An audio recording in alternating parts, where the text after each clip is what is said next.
yang kita tahu bahwa kerukunan antar umat beragama ini saling menghargai satu sama lain. Jadi pertanyaan saya yang pertama, bagaimana menurut Romo melihat tingkah kerukunan antar umat beragama di Kalimantan Selatan saat ini, dan apakah ada faktor-faktor yang mendukung terciptanya toleransi antar umat beragama di daerah ini? Ya, baik. Terima kasih untuk pertanyaannya mengenai realitas kerukunan hidup beragama dan juga toleransi di Kalimantan Selatan. Saya di sini baru 4 tahun. Jadi saya bicara berdasarkan realitas pengalaman saya tinggal di Banjarmasin. Sebagai tokoh agama juga, soal realitas kehidupan toleransi sejauh ini pengalaman pribadi ya, itu antara kita, terutama di Kelayan ini saja, di Kelayan ini antara kita dengan masjid atau tokoh-tokoh umat Muslim dan juga Buddha, di sana ada Buddha, itu semua berjalan dengan baik. Perayaan mereka kita hadiri, perayaan kita pun walaupun tidak hadir tapi ucapan itu ada. Dan juga lewat kebersamaan di RT RW itu semua berjalan, sehingga kegiatan keagamaan misalnya dalam konteks kami sebagai orang Katolik, Natal, Paskah dan lain-lain itu semuanya difasilitasi oleh umat-umat di sekitar, terutama difasilitasi oleh ketua RT. Nah, sehingga sejauh ini semuanya berjalan, pengalaman kami saling mendukung, saling support. Adapun kegiatan-kegiatan itu kami dilibatkan juga atau kami melibatkan saudara-saudara kita yang Muslim dan agama-agama lain. Paling sederhana saja, simpel, contoh sederhana. Kalau setiap hari Selasa itu ada pengajian di depan gereja, dan parkirnya kita menyediakan parkir di halaman gereja. Begitu juga kalau ada perayaan-perayaan besar, saudara-saudara kita yang di RT sekitar ini, mereka yang kemudian memfasilitasi untuk penjagaan. Sehingga itu kalau mau bilang realitas sejauh ini pengalaman hidup beragama, semuanya berjalan. Kita saling menghargai perayaan. Kalian perayaan, kami perayaan, kami juga ya sama-sama merayakan dengan cara masing-masing. Kira-kira itu pengalaman sejauh saya di Kalimantan. Untuk faktor yang mendukung terciptanya tuh? Kalau faktor mendukung, yang paling utama itu dialog dan komunikasi. Nah, jadi ketika kita saling komunikasi, dialog, misalnya begini, kami ada perayaan, kami sampaikan, nanti di jalur ini akan banyak kendaraan karena nanti kan ada perayaan. Jadi komunikasi itu akhirnya orang tahu, ini macet karena ada ini. Ini sederhana, simple aja. Ini macet karena ada perayaan. Atau perayaan besar, jadi kita komunikasi nanti ada kegiatan ini dan itu. Sehingga misalnya ini acara seperti ini, pasti speakernya lebih besar dan lain-lain. Itu kan masyarakat di sekitar dan lain tahu, ini karena ada perayaan. Ketika dialog itu jalan, komunikasi itu jalan, pasti di sana orang bisa saling mengerti. Itu bagi saya kuncinya, kita ada di sini dan sejauh ini kita saling bertoleransi karena dialog dan juga komunikasi yang baik. Misalnya kunjungan-kunjungan itu kan kita ngobrol, sharing, tidak selalu bicara tentang teologi dan dogma. Ngobrolnya adalah dialog kehidupan, sharing pengalaman kehidupan, sehingga itu yang kemudian saling menguatkan. Itu dengan saudara-saudara Muslim. Dengan Buddha saja misalnya, ada umat yang Buddha masuk ke Katolik, itu pun kita komunikasikan ke pemimpinnya. Ini ada umatmu yang mau pindah nih, tolong dampingi dulu, karena mungkin mereka belum mengenal dengan baik. Didampingi dulu sampai memutuskan, itu berarti kita dulu.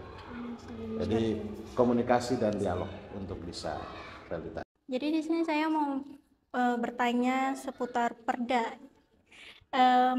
Pertama-tama, apakah Romo mungkin mengetahui tentang adanya perda di Provinsi Kalimantan Selatan ini yang mungkin berkaitan dengan penyelenggaraan kehidupan di masyarakat? Baik, perda ini secara lengkap itu saya baru baca setelah dimintai konfirmasi ini, kalau secara lengkapnya. Tetapi biasanya dalam pertemuan forum kerukunan umat beragama seringkali dikutip-kutip perda-perda itu, sehingga ketika saya baca tadi, ini yang biasa dikutip dalam pertemuan-pertemuan forum kerukunan umat beragama, tapi juga di kelompok LK3 itu kan gabungan berbagai agama di situ, itu hal-hal itu dikutip, mengingatkan tentang itu, sehingga tentang pengetahuan mengenai perda di Provinsi Kalimantan Selatan ini, kalau secara lengkapnya saya baru baca-baca, tapi pada umumnya sering diungkapkan pada saat pertemuan-pertemuan ini. Ya, tujuan dari Perda itu kan semuanya untuk mengatur supaya seluruh umat atau seluruh masyarakat di provinsi terutama itu kan mengalami apa yang disebut dengan kesejahteraan lahir batin dan juga kebebasan dan yang lain, sehingga baik adanya, yang penting paling utama sekarang kan bagaimana kita mengimplementasikan itu. Jadi menurut Romo sendiri, mungkin apakah implementasi perda ini sudah dapat dirasakan untuk di masyarakat sekitar sini? Jika memang mungkin iya, itu terjadi dampak seperti apa, Romo? Oke, mengenai implementasi Perda tadi, satu tujuan kan untuk kesejahteraan, untuk kebersamaan.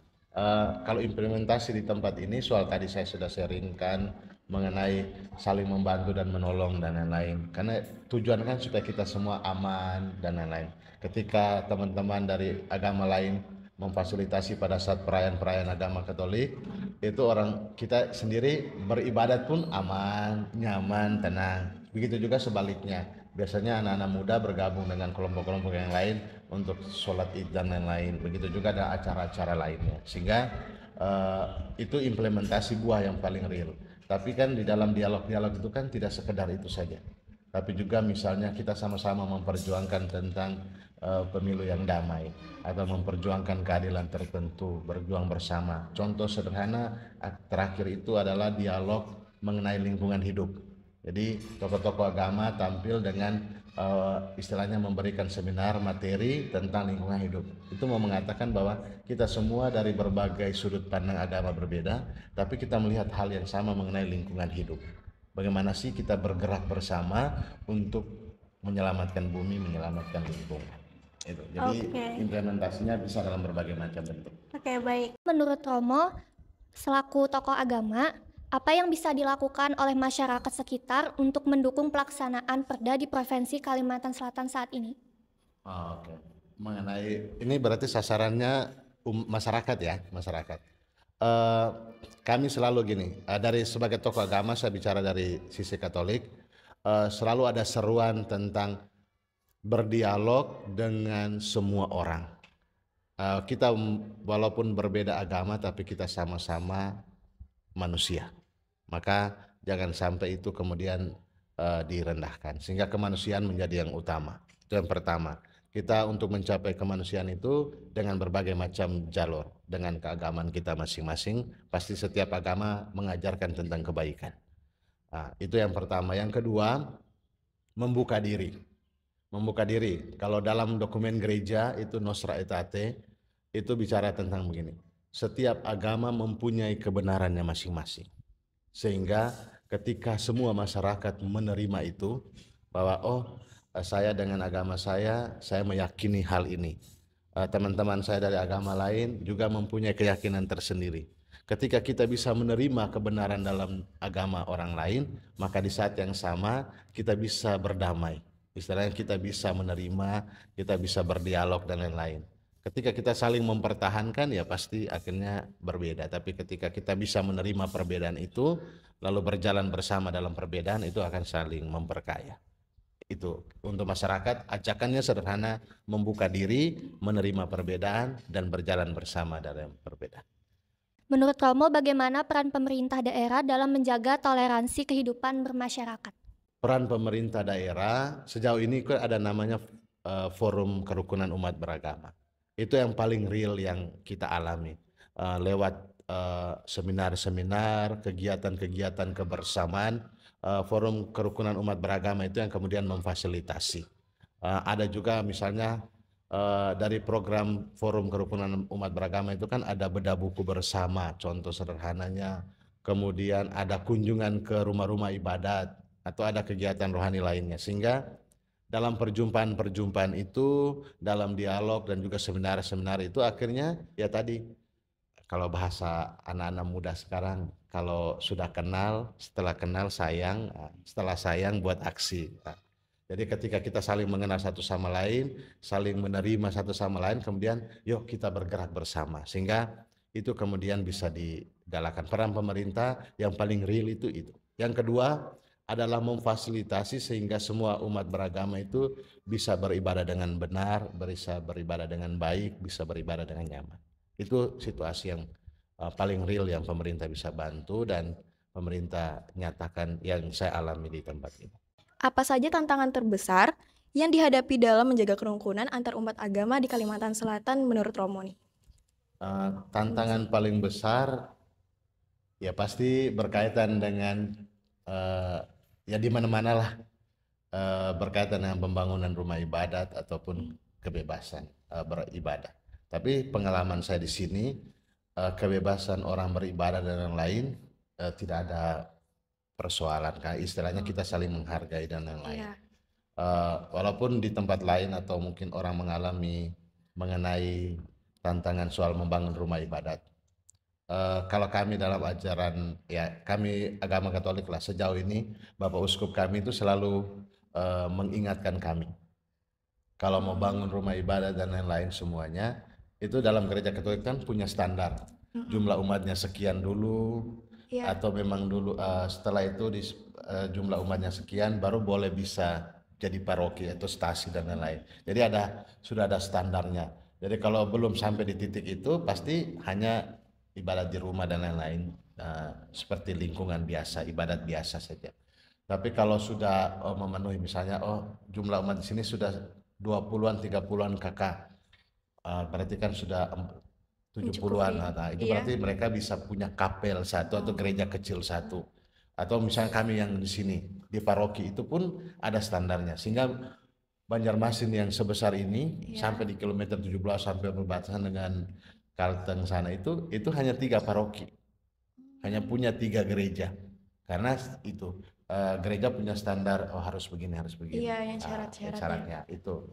Sehingga kita harus mengikuti itu. Yang kedua, kalau mau membangun itu ikuti prosedur yang semua yang ada. Misalnya sekarang kan ikut prosedur SK3 Menteri dan lain-lain. Ya, kita ikuti itu, ikuti prosedur itu. Sehingga ketika kita ikut prosedur itu, ya bagi kita dalam pengalaman saya sendiri, kita membangun dan lain-lain, ya kita mengikuti peraturan yang sudah ada. Ya peraturan dibuat supaya untuk jadi teratur kan. Nah, sehingga itu dibuat. Ketika dapat halangan dan tantangan, itulah yang kemudian kita dialogkan. Misalnya dialog dengan wali kota atau dialog dengan apa ya kita. Iya benar. Soalnya itu sebenarnya tertera juga di sebuah peraturan PBM nomor 9 dan 8 tahun 2006 pasal 14 yang dimana syaratnya itu harus ada persyaratan jamaah tadi dan yang menyetujui di wilayah sekitar. Ya, betul. Ada tanda tangan di wilayah sekitar, persetujuan dan lain-lain. Sehingga itu yang dibuat. Sejauh ini sih dilakukan seperti itu. Sehingga kalau syarat semua itu sudah memenuhi kan, ya itu istilahnya kita mengikuti biar baik. Untuk pertanyaan selanjutnya, bagaimana cara untuk mengatasi potensi konflik atau kesalahpahaman yang mungkin terjadi? Ya, untuk menghindari itu pertama itu dialog tadi. Dialog itu kan kalau dalam gereja Katolik itu dialognya ada beberapa tahap. Misalnya dialog kehidupan, itu soal pengalaman hidup kita. Pengalaman religius itu misalnya kita Natal bersama ataupun ada buka puasa bareng. Nah, itu soal dialog pengalaman religius. Kemudian dialog tindakan, dialog karya itu ya kita kerja bareng atau ini dan lain-lain. Dan terakhir itu dialog teologis. Dialog teologis itu bicara tentang iman. Sehingga pemahaman kami bangun gereja itu karena ini atau kami punya gerakan ini karena ini. Sehingga tadi saya bilang kalau kita sudah saling mengenal pemahaman itu, sudah mengenal itu, oh ternyata pemahaman mereka seperti ini. Maka tadi saya bilang dialog dan sharing tentang perempuan misalnya. Oh ternyata pandangan kita seperti ini, pandangan ini seperti ini. Kalau kita sudah saling kenal gitu, maka ada peraturan misalnya, oh kami tidak punya pemimpin yang agama ini. Nah, kita paham karena memang itu konsep. Oh ternyata cara pandang atau ajarannya seperti ini. Kalau kita sudah kenal lewat dialog itu, bisa diatasi. Sehingga ya paling penting tadi, dialog dan komunikasi sehingga ketika kita saling kenal maka kita bisa tahu berbuat bagaimana. Berarti dialog dan komunikasi ya Romo. Selanjutnya apa harapan Romo untuk kedepannya mengenai kerukunan antar agama yang ada di Kalimantan Selatan ini? Kalau harapannya yang paling real sebagai tokoh agama, kita di bagian atas ini, misalnya tokoh-tokoh agama itu Ya. Kita saling mengenal, saling paham, saling mengerti. Tetapi apa yang kita paham itu belum tentu sampai ke akar rumput, belum tentu sampai ke masyarakat. Sama seperti kita yang kuliah, belum tentu itu semua yang lain yang Dapat itu bisa memahaminya, pahami. iya. Sehingga toleransi yang keren, yang indah, yang menarik ini itu mungkin cuma sampai di tataran kita atau tataran yang kuliah dan lain-lain. Tapi yang ke bawahnya tidak. Sehingga kadangkala antara tokoh itu kita akrab, solider, Iya, luar dekat. biasa, tapi Di bawahnya. konflik atau perbedaan itu kadangkala muncul dari bawah, sehingga kita sebagai tokoh-tokoh justru kitalah yang menjadi penyambung lidah kebenaran tadi, penyambung lidah solidaritas, penyambung lidah tentang keberagaman. Maka Paus dan juga dengan pemimpin agama Islam yang Ahmad Al-Tayyib kalau nggak salah saya lupa, itu bicara tentang piagam kebersamaan itu, bicaralah tentang hal-hal yang berguna atau hal-hal yang bermanfaat, hal-hal yang membuat kita saling bermusuhan sebanyak mungkin di Quran. Berarti emang perlu dikoreksi di bawahnya juga dulu ya. Istilahnya apa yang kita pahami itu kita wartakan juga ke yang sampai kita tokoh agama yang justru jadi kompornya. Kami percaya bahwa toleransi adalah kunci untuk menciptakan harmoni dan saling pengertian di tengah keberagaman. Untuk itu, kami ingin mendengar pandangan Ustadz Syahdan mengenai bagaimana toleransi beragama dapat diterapkan dan dipertahankan dalam kehidupan sehari-hari. Saya mencoba menjawab tentang pertama definisi dari toleransi dulu. Toleransi itu apa sih? Toleransi itu kan saling menghargai, saling menghargai pendapat, menghargai segala keyakinan orang lain, tidak mengganggu dan sebagainya. Nah, kalau yang ditanyakan nih definisi dari toleransi seperti itu. Walaupun terkadang ada yang salah kaprah dalam memahami toleransi. Ada yang memahami toleransi itu adalah istilahnya itu mencampur adukan dalam keyakinan. Nah, ini yang kebanyakan salah dalam memandang arti toleransi itu tadi. Nah, kalau memang toleransi itu dalam hal yang sebenarnya, yang seperti tadi menghargai keyakinan orang lain, itu malah menjadi baik bagi untuk diterapkan di tengah-tengah masyarakat, karena akan tercipta yang namanya kedamaian. Ibaratnya tidak akan ada yang namanya saling mengganggu dalam hal misalkan dalam beragama itu dalam masalah peribadatan misalnya seperti itu. Masalah bagus untuk kehidupan.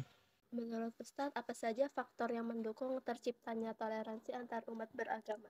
Terciptanya toleransi beragama itu pertama dari takwaan dari individu. Misalnya kalau setiap individu yang dia itu takwa dalam agamanya, insya Allah dia akan bisa menjalankan yang namanya toleransi tadi. Dia bisa memahami bagaimana bisa menghormati orang lain dalam hal misalkan beribadah. Dia tidak akan pernah bisa mengganggu atau menyakiti orang lain yang di luar agama dia. Nah, yang banyak itu kejadian itu adalah oknum-oknum yang bisa jadi ketakwaannya itu, tiap manusia itu kan diukur dari ketakwaannya. Dan ketika dia tidak bertakwa, ketika kita anggap saja seorang muslim, ketika dia tidak bertakwa, maka lawan dari takwa itu adalah apa?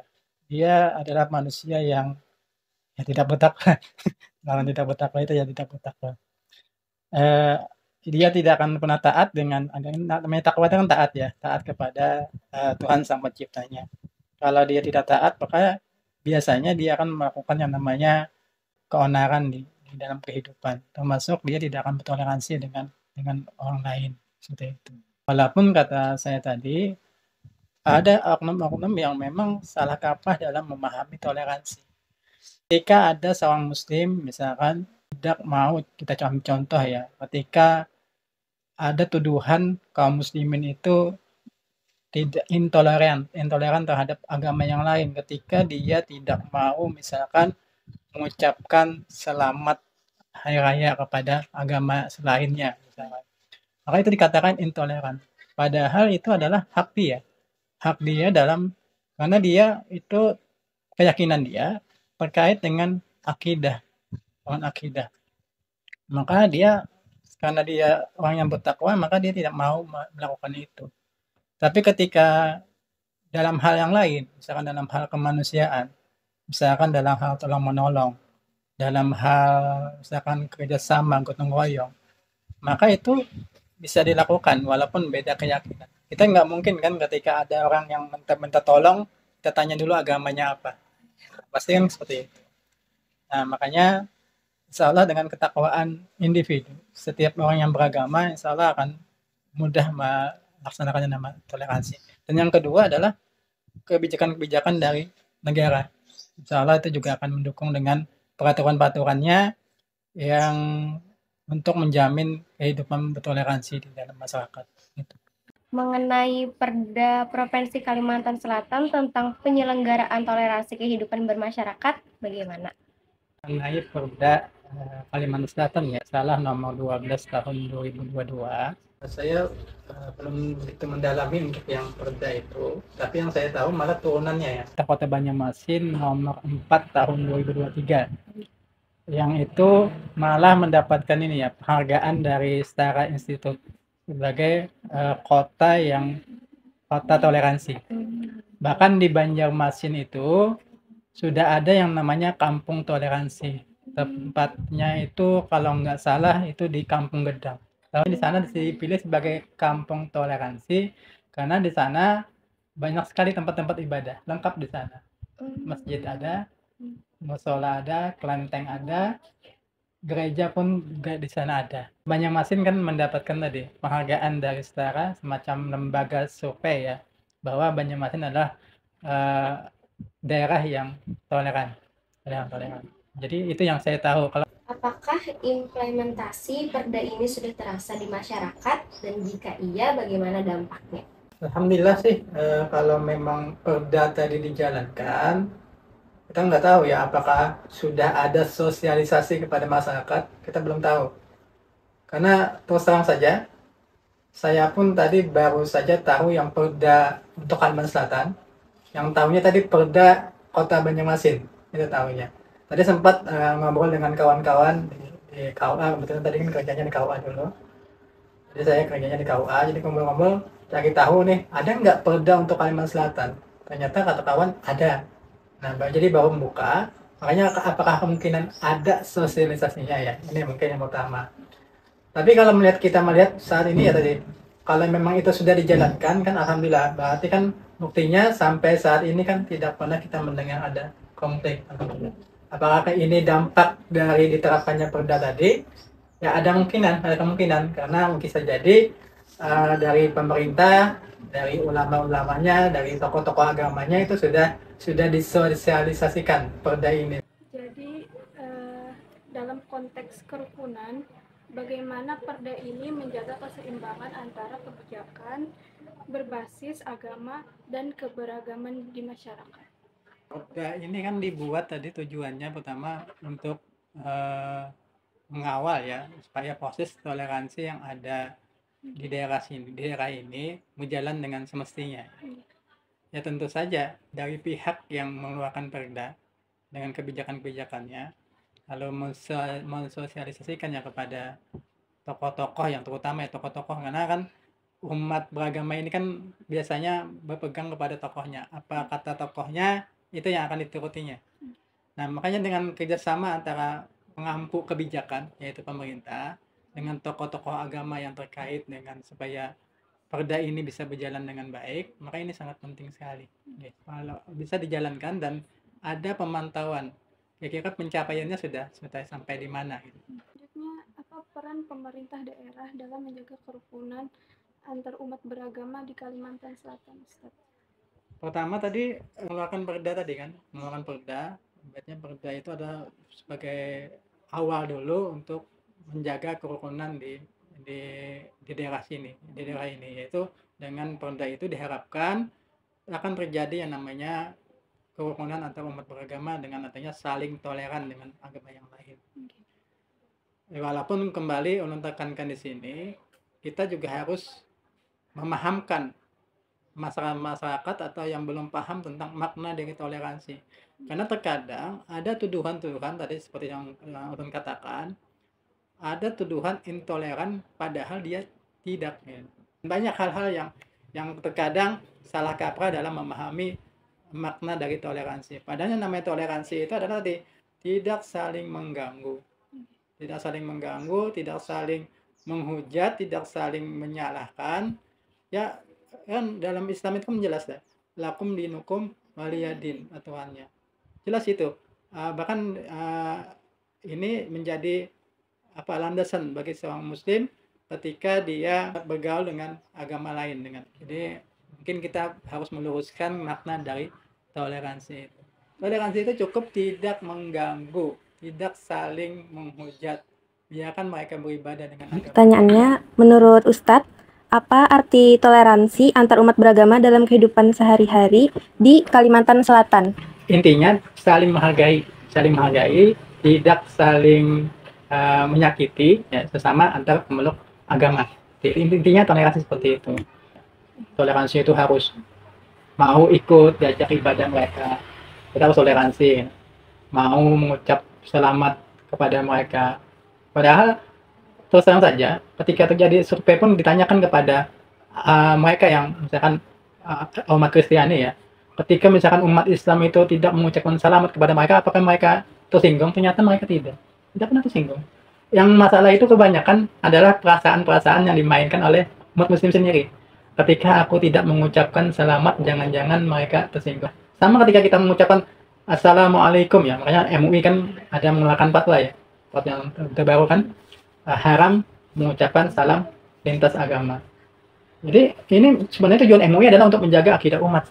Bagi seorang muslim memang ada larangan itu, gitu. Ada larangan itu. Dan makanya seorang muslim ya janganlah mengucapkan salam yang kalau kita melihat ya sambutan-sambutan itu banyak salamnya ya. Assalamualaikum, beda salam apa lagi? Salam sejahtera, beda apa? Sampai semua agama ya.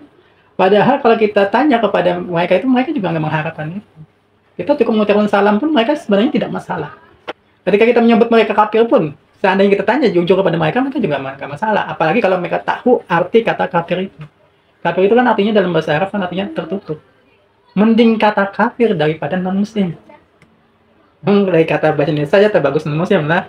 Tapi kalau kita artikan lah, kafir kan tertutup, lebih bijak lah daripada non-muslim. Non-muslim, muslim, selamat, tidak. Berarti tidak selamat kan lebih parah itu sebutannya. Dan ketika ditanyakan kepada mereka pun, mereka tidak masalah penyebutan seperti itu. Cuma dalam konteks dalam bahasanya aja. Ketika kita mengatakan kata kafir, seperti apa logatnya? Seperti apa, apakah kita dengan nada marah, dengan nada mengejek, atau apa? Itu aja yang dijaga. Kata kafirnya sebenarnya nggak masalah. Cuma cara penyampaiannya aja.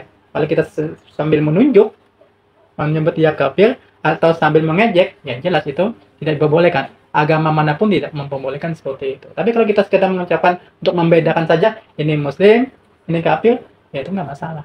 Dan itu juga tidak dipermasalahkan oleh agama-agama lain. Selanjutnya, menurut Pian, bagaimana masyarakat lokal dapat memperkuat toleransi meskipun ada perbedaan keyakinan?